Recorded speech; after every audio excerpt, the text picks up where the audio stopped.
Quba rayon icra hakimiyyətinin başçısı İlqar Mahmudov Rük kənd inzibati ərazi dairəsinin Qarxun kəndində vətəndaşların növbəti səyyar qəbulunu keçirib. Qəbulda rayon icra hakimiyyəti yanında İctimai Şuranın sədri, rayonun bütün idarə, müəssisə və təşkilatlarının rəhbərləri iştirak edib. Səyyar qəbul zamanı rayon icra hakimiyyətinin başçısı Prezident İlham Əliyevin rəhbərliyi ilə ölkəmizdə həyata keçirilən sosial-iqtisadi inkişaf proqramları, Quba rayonunda icra olunan abadlıq quruculuq işləri və əhalinin rifahının yüksəldilməsi istiqamətində görülən tədbirlər barədə kənd sakinlərini ətraflı bilgiləndirib. Vətəndaşlar tərəfindən səsləndirilən müraciət və təkliflər dinlənilib, qaldırılan məsələlərin operativ həlli məqsədi ilə aidiyyatı qurumların rəhbərlərinə yerindəcə müvafiq tapşırıqlar verilib. Kənd sakinləri onların müraciətlərinə həssas yanaşılmasına, bölgələrin inkişafı və əhalinin sosial rifahının yaxşılaşdırılması istiqamətində həyata keçirilən ardıcıl tədbirlərə görə dövlətimizin başçısına minnətdarlıqlarını ifadə ediblər.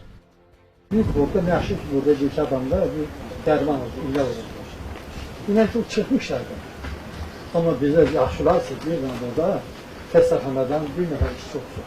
Təbib rəhbərliyindən, Səhiyyə Naziri ilə də danışmışıq. Bizim Qubanın elə kəndləri var ki, mərkəzdən 60 km, 70 km aralıda yerləşir və bununla bağlı bizə verilən sözə görə təxminən 11-12 modul tipli belə deyək, xəstəxana deyək, tibb məntəqəsi deyək, bunun Qubada quraşdırılması nəzərdə tutulur. Qəbuldan əvvəl rayon rəhbəri aidiyyatı şəxslərlə birlikdə Qarxun kəndində inşa edilən şəhidlərin xatirə güşəsini ziyarət edərək qarşısına gül dəstələri düzüblər. Çingiz Qədimli, Elçin Şuşalı, Qafqaz TV.